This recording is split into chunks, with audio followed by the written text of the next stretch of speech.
All right, so we are live, everyone. My name is Jesse, and I am with Exploring by the Seat of Your Pants. For those joining us for the first time, we are all about bringing conservation, adventure, and science into classrooms around the world. And of course, there are no classrooms right now. Everyone's stuck at home, and today is really special because this is our first broadcast where we are going to have some live families on screen with us as we do a presentation. So we look forward to their questions as well as those of all of you tuning in still on YouTube as we continue to bring these scientists and explorers to you.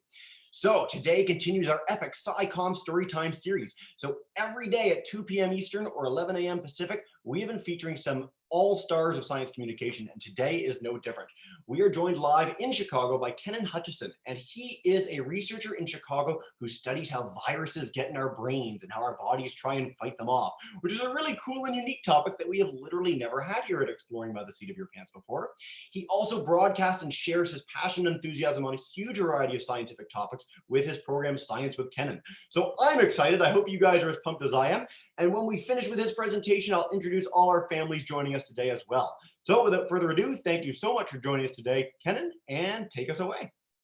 Well, thank you for having me, and welcome, guys. It's awesome to see all these people here.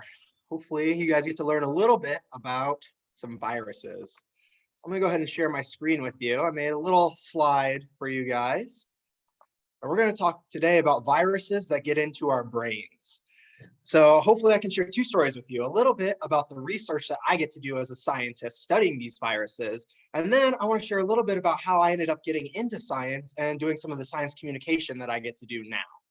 So just a little bit about myself. I'm not a doctor yet. I'm in my third year of my Ph.D. program. So I go to school here in Chicago at Northwestern University, where I work in the Department of Microbiology and Immunology. So those are some big science words that we use that say that I like to study germs and how our bodies fight them off. So microbes are teeny tiny things like bacteria and viruses. And our immune system is our body's warriors, the defense system that helps fight off those infections. And so I get to spend all of my day studying those kinds of things. But I don't know if you guys know about cells. They're pretty small. In fact, they're so teeny tiny that we can't really see them just looking like at them like I'm doing in that picture. So instead, in order to see them, I have to use these fancy microscopes. And so these are really expensive, fancy microscopes. We like to call them like the Ferraris of microscopes, because they allow us to see things that are so small that we can see not only cells, but viruses that are even smaller than cells. And so, of course, I like to study viruses, but I also study a certain type of cell. And these are the cells of our brain and our nervous system. And the viruses that I study that get into these brains and nervous systems, maybe you've heard of them before, they're called herpesviruses. I know they don't have a very good rep. They cause things like cold sores, which is what they're really famous for. But also, if you've ever heard of chickenpox, that's caused by a herpes virus. And so these herpes viruses, they're famous for infecting our skin cells. But what they're actually secretly famous for in science is that they hide out in our nervous system cells. And those are these cells that you're seeing here on the right. So our nervous system is broken up into two parts. The blue lines that you see represent something called our peripheral nervous system. And they're these neurons that send messages that allow us to move our fingers and smell things and be able to feel things. And then the yellow part is made up of our brain and our spinal cord, and that's called our central nervous system.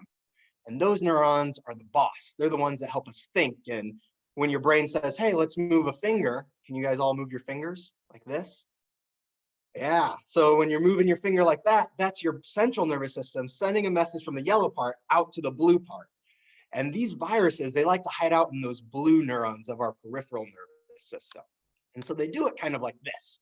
The virus comes in and it infects our skin cells, and you get lots and lots of viruses that are hanging out there. But your cells don't want to be infected, so they call for help. And they ring up and they go, oh, help, we need the soldiers to come fight off these viruses. And so your soldiers come in who are your immune system, they start fighting off the viruses. And as they're beating off those viruses, some of the viruses get scared, and so they run away and they hide out in your neurons. And this spot in your neurons is cool because your immune system can't see the virus while it's in there. It's like the best place for hide and seek. And so your immune system beats the viruses and they all go away and you're like, woohoo, I'm not infected anymore. But it can't see those viruses that are hiding in those neurons. So your immune system leaves and the virus gets to stay there. Now, luckily for us, something about the neurons in our brain is able to block the virus from getting into our brain, which is good because viruses in your brain aren't that great. So since the virus can't get into our brain, it decides to just kind of take a little nap. And that's where it hangs out and stays in our nervous system for the rest of our lives, which is why a lot of people will say that herpes is for life, whether we like it or not, I guess. So what am I interested in as a scientist is I'm interested in two aspects of these viruses. One is how the viruses are able to travel this distance inside of those neurons. So neurons are really long cells. They can be anywhere from 100 millimeters to 1,000 millimeters long. And scientists have previously shown that if you just dropped a virus into a cell, it would take 231 years for a virus to move just 1 millimeter. So how is it able to go 100 millimeters in just a couple hours? So that's part of what I study. And in order to study these things, I get to genetically engineer these viruses to glow. So I make these red glowing viruses. So this picture that you're seeing down here at the bottom, all those little dots are each viruses inside of a cell. And I get to take those red dots and I put them inside of those neurons. And then I get to see something cool like this. So let's see if I can turn my laser pointer on. So if you look right around here, you'll see all these little dots that are moving, right? They kind of look like cars when you're looking down on a highway from a plane. And what each of those dots is it's actually a virus that's moving inside of one of our brain cells. How cool is that? Not a lot of people actually get to take these videos, and even fewer people get to see them. So this is one of my favorite parts of my job, is getting to watch how these viruses move around. And so I can make different mutations to the viruses or to the cells that they're in to understand how it affects the virus's ability to get into our brain cells. And by doing that, I can learn more things of how we can stop the viruses from getting into us, because that's what we really want, right? And the other thing that I'm interested in is how how our brains are able to stop the viruses from getting into those cells. Because that seems pretty cool. If these viruses can get into those blue neurons all the time, but they can't get into those yellow brain neurons, what's so different about them? So kind of like Science Sam talked about earlier on this series, I get to grow brain cells out. Think of that, taking those cells from your brain and growing them out on these little plates so I can watch them grow. And that's what you're seeing down here in the green. And then I add my virus to those brain cells, and I get these really pretty pictures like this. So this is a picture of your brain cells, essentially. Well, hopefully not your brain cells, but brain cells that I grow that are glowing out here. So what we see is this blue part is where the DNA is inside of our cells. And that's kind of like the brain of the brain cells. And the green part is the cell itself. So you see the body, and it extends all the way down here. And the virus has to go inside this, make it all the way up to this brain portion. And if it gets infected, then it turns pink like this. And so I can study how some of these cells get infected and how they don't. And we can kind of use that information to start making medicines that can prevent not only herpes viruses from infecting us, but maybe other viruses too. So that's kind of what I get to do as a scientist every day. Now I'm going to switch gears a little bit and talk a little bit about how I got into science and how I got into science communication. Because to be honest, I didn't really think I was going to be a scientist growing up. Hopefully all of you guys think that science is really cool and everything. But when I was growing up, this is kind of what I thought scientists looked like. You know, they were the Albert Einsteins, the Bill Nyes, the Sheldon Coopers. This was from a cartoon when I was a kid called Dexter's Laboratory that I really loved. But all of these scientists, they all had these things that I didn't really see inside of myself. They were super smart and always got really good grades. And like in the case of Dexter and Sheldon, they knew what they wanted to be when they grew up. And when I was a kid, I was like, oh, I want to be so many different things. I wanted to be an author and a firefighter and a movie star and I don't know, all sorts of things. But I didn't see myself like this. So me growing up, I was a bit of a goofball, a class clown. I like hanging out, playing sports, and just goofing around with my friends. And when it came to my grades, a lot of times you think of these scientists as like always having good grades throughout high school, but I actually didn't. I wasn't one of those guys. I graduated with a 2.8, which meant I had like a B minus. And Google was so kind to tell me that that meant that I was below the national average and had a low chance of getting into college. So not exactly what you'd think a scientist is someone who's gonna grow up to be a scientist. That was okay, because I didn't know what I wanted to be. So I went to college anyway. And I was still a goofy kid who liked playing sports and hanging out with his friends. And I just wanted to figure out what I wanted to do in my life. So I took lots and lots of different classes. I took some art classes, some history classes, some science classes, some math classes. Math was never my thing. I wasn't very good at that one. And not only did I take classes, but I like to try a bunch of different things. So I was interested in politics. So I ran for student government. I thought maybe running a business would be cool. So I tried starting my own t-shirt company, and it didn't work out so well. But through all of these things, after 3 years, I realized I just hadn't found that thing I was passionate about. And I was worried maybe I would never find out what I wanted to do. So instead of buckling down and going to be a scientist, I did something that you don't hear a lot of scientists doing maybe. I dropped out of school. I mean, maybe that blows your mind. It blew my mind at the time. Whoever thought that someone who's a college dropout would ever go on to be a scientist? And not only did I drop out once, I dropped out twice. Once because I didn't know what I wanted to do, and once because it was just me and my mom growing up. So I couldn't afford college and I had to actually go out and work in order to put myself back through school. But during this time, instead of just giving up and not knowing what I wanted to do, I kept on exploring. I figured maybe I'd try being a construction worker. And that was a lot of fun. And then I tried coaching track for a bit, and that was a lot of fun. And I even tried being a teacher for a bit. But throughout all of these different jobs that I explored and tried doing, I always found myself coming back to one thing: science. So these things are called TED Talks, and I absolutely love TED Talks. They're just kind of like this, where different scientists and professionals get to go out and give talks about things that they love, and you can listen to them. And I used to listen to them for hours and hours. My very favorite ones were the ones that were on science. Listening to scientists who could talk about how they could make mutations to make animals live twice as long, or they could cut off the arm of a salamander and learn how it could grow its arm back. I thought that was so cool, and I was like, I want to try that. So I decided to go back to school.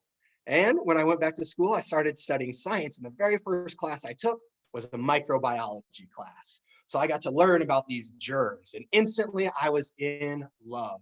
Heart emoji. I was like, this is so cool. A lot of times we think about the big universe and like space science and how crazy that is. But did you know that we have this micro universe right here on our own planet with these crazy little aliens that are all over us? So fun little fact for you is that look at yourself right now. Look at your hands. See all those skin cells that make up your hands? There's about 37 trillion cells that are your human cells, the skin cells, your hair cells. But did you know that there's 39 trillion bacteria that are on top of you and in you at any given time, and they're helpful for you? We're more bacteria than we are human. And I thought that was so cool. So I decided maybe I wanted to be a scientist who studied these kinds of things. So I got to join a lab. This is the lab of Dr. Catherine Miller Hunt, and she was amazing. This was kind of like being a construction worker or a teacher, where I didn't really have experience and I just wanted to learn about it. And so I tried it out, and she taught me all about the world of viruses and so many cool facts. Like, did you know that there are about, I don't know how to put this in, 10 to the 27th is the rough estimate I've heard. There's a lot of stars out in the universe, right? Think of all the sand that there is. There's more stars than there are grains of sand in the universe. But did you know that there are more viruses in our oceans than there are stars in our universe? About 100 times more viruses. That's crazy. So she taught me how to study these things and how to really start thinking like a scientist. And she told me that, you know, the things that I was doing before, where I was curious about what I wanted to be when I grew up, well, that's just how scientists work. They're curious about how life works, and you get to ask these different questions. And the other thing she told me to do was to go out and start talking about the science. So that's what I got to do. I got to go and present my science to other people all around the country, and talking about my science to scientists who studied viruses and scientists who didn't study viruses, and even non-scientists. I just got to talk about it. And that's when I realized that that's what I actually really love. Was I loved learning about the science and then being able to share that with other people. So when I came back to school from these conferences, I figured, you know what? How can I keep talking about science? So I started making videos about it.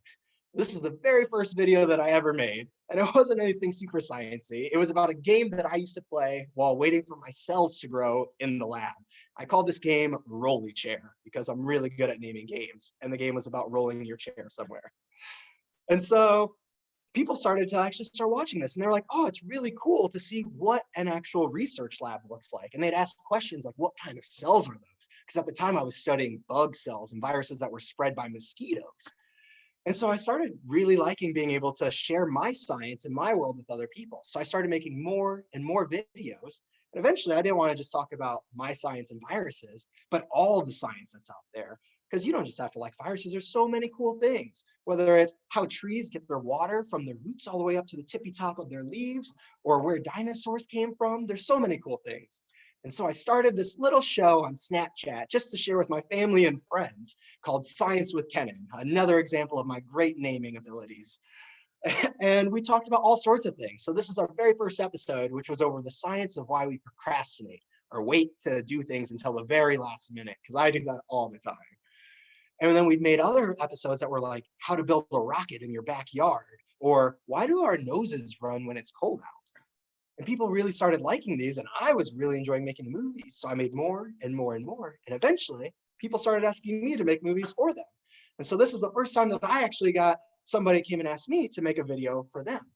And that's kind of how I traveled from becoming this kid who didn't really know what he wanted to do and was just figuring out all the cool things by asking what life had to offer, to a scientist and a science communicator who gets to solve those same questions, but in a laboratory. So I wanted to kind of wrap up with this other message. So Naomi gave a talk on Friday, and I really loved the message that she left with. And so in high school, she felt that she wasn't smart enough and that she didn't really get the grades that she wanted, and she even failed 2 classes in college. And I really like this story because when I was a kid, I thought that you had to be the smartest in order to be a scientist. But I never felt that I was good enough. I was learning a lot of stuff, but maybe my grades didn't always show it. And she may have failed 2 classes, but I dropped out of college twice.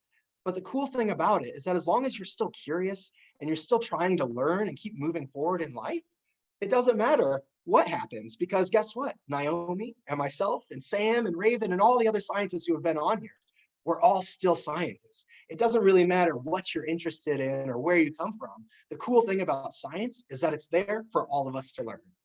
And that's kind of my story of what I study and how I got into studying. So thanks, guys. And I'd love to hear any questions you guys have. Fantastic, Kennen. That was hyper enthused, and what a great presentation, man. I really appreciate that. So we've got some live families at home joining from across Ontario, Verona, Wisconsin, and Conifer, Colorado. We've got people tuning in on YouTube from San Fran, Virginia, across Ontario, and more. So guys, type in questions. For the families at home, if you want to literally raise your hand or use Zoom to raise your hand, I'll take questions from you. For people on YouTube, type them in the chat bar, and we'll take as many as we can today. But I want to start off, Kennen, with a sort of denser scientific question. Are people's brains different in their ability to sort of reject these viruses from getting in? Do we know this, or what? Yeah, that's a great question. And they are. So that's a big foundation of some of the research that I get to do, is we actually found that we assume that the majority of us, we don't get infections in our brain. But there's a small portion of the population, like 0.0001% of people who do get infected. And we think that it's actually because of their genetics, and so their own DNA, that allows something in their nervous system to allow the viruses to get into their brains. And so that's part of what I study, is I actually get to take cells from different people and see which ones let the virus in and which ones don't. But for the most of us, our brains don't let the virus in. Okay, awesome. Thanks, Kennen. All right, Courtney, I don't know if you guys have a question in your group. You demuted your mic. If you do, great. Lizette, you guys seem to have a question too, so I'll come to you guys if you want to ask anything. All right, go ahead. You do. Ask him your question. Go ahead. He wants to know. What do you have? What's your question? Go ahead. She wants to know, how do scientists know which viruses they are? Yeah. Oh, that's a really good question. So viruses are individual. They're unique, kind of like people are. And so even though a lot of people look similar, right? We all have eyes and nose and mouths, just like a virus all has an envelope. Well, half of them have envelopes, but they all have DNA or RNA and proteins. Each of them looks a little bit different. So maybe you've heard about the coronavirus that's out there right now, and it's got these cool little spikes that pop up off of them, and they're these big clubs. And so we can actually look at those underneath a microscope and see that those viruses look different than, say, maybe you've ever heard of the rabies virus, which sometimes animals get, and that looks like a bullet. We go, well, these are definitely different viruses. And then if you want to be really specific about it, you can actually look at their DNA. So just like you and I have DNA, our DNA is all a little bit different, and we can categorize which DNA go to which viruses. Very cool. You use this, like, you talked about this like sort of all-star microscope earlier, and I love this for kids at home especially. How much would a microscope like that cost? Like this kind of tool, what are we talking? They are quite expensive. I think that the confocal microscope, which I had in the back, it was like in the little black box. That's like a $500,000 microscope. So they are for all the parts and replacements and things that you get. They are very expensive, but very cool to look at. Very cool. All right. Again, for families at home, if you want to raise your hand. Oh, Tanya's got a question, so I'll come to you guys. Tanya's group here in Ontario, Stouffville. Welcome in, guys. And yeah, ask away. What are germs made of? Ooh, that's a good question. So germs is like this big category that a lot of things fall into. You have bacteria, those are germs, and you have viruses. That's what I like to think about germs. Sometimes parasites too, but they're made up of DNA and proteins, which is, guess what all other things in life are made up of, except for they normally only have one cell, where we get to have trillions of cells. Awesome. Super cool. Lindsay, do you guys have a question? Yes, or I can come to you guys. Let's check it out. Oh, you don't have to unmute yourselves. If you do, there you go. Hi, Lindsay. How long does it take for you to be a scientist? So in order to be a doctor scientist, to have Ph.D. behind your name, it takes lots of school. So even without all of the years that I went to school, from kindergarten to high school is 12 years, right? And then another 4 years of college. So now we're at 16 years.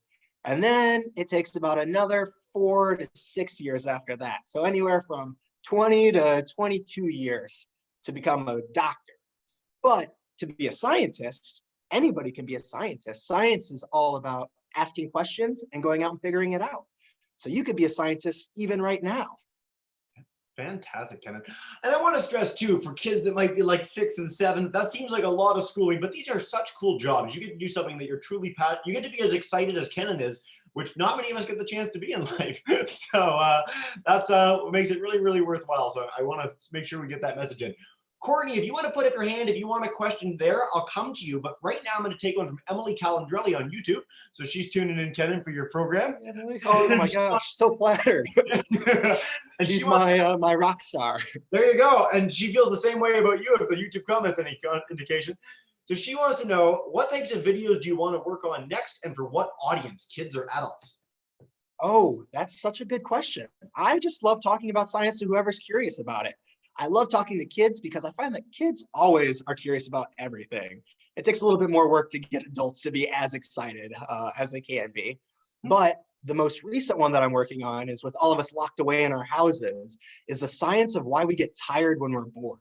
I don't know about you guys, but I find that I'm bored around the house a lot and I start napping all the time. And there's actually a scientific reason behind that. So that's the next thing that I'm working on. Well, I'm going to watch that because I feel that way all the time now. So thank you so much, Kennen.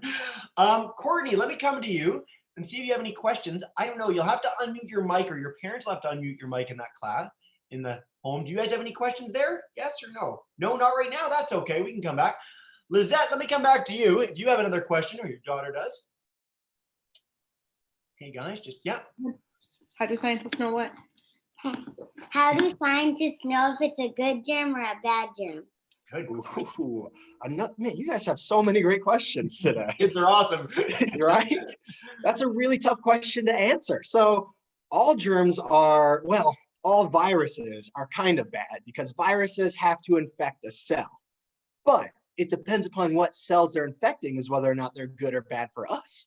So there's only a couple viruses that actually infect humans, but there's this really cool type of virus called a bacteriophage that infects bacteria, which are bad germs sometimes. They're the germs that get us sick when we eat bad foods. And so what scientists can actually use right now is taking bacteriophages to kill the bad germs and help. So they're actually good germs for us. So good viruses for us, bad viruses for bacteria. But then in terms of bacteria, there's also good bacteria too. Like if you like yogurt, there is bacteria called lactobacillus. That's what makes our yogurt. And we wouldn't have it without those germs, which is really cool. Awesome. And delicious. I'm going to have some yogurt when we're done this program. There we go. All right. So for Tanya and Lindsay's group, if you guys have any more questions, put up your hand, just let me know. I'm going to take one quick one from YouTube, and then I'll come to you guys in just a second. So Daria wants to know, how many viruses do we not know about? Which might be a tricky question to answer, but if you can give us an idea, that'd be great, Kennen. So many, so many. It's hard to know what you don't know. And that's kind of what science is all about, is exploring the unknown. So for a great example, to come back to the coronavirus that we have now, nobody knew about this virus. We knew that there were coronaviruses, but viruses can kind of mutate and make brand new versions of themselves. So we're always learning about all the different viruses that are out there, which is the cool part of exploring.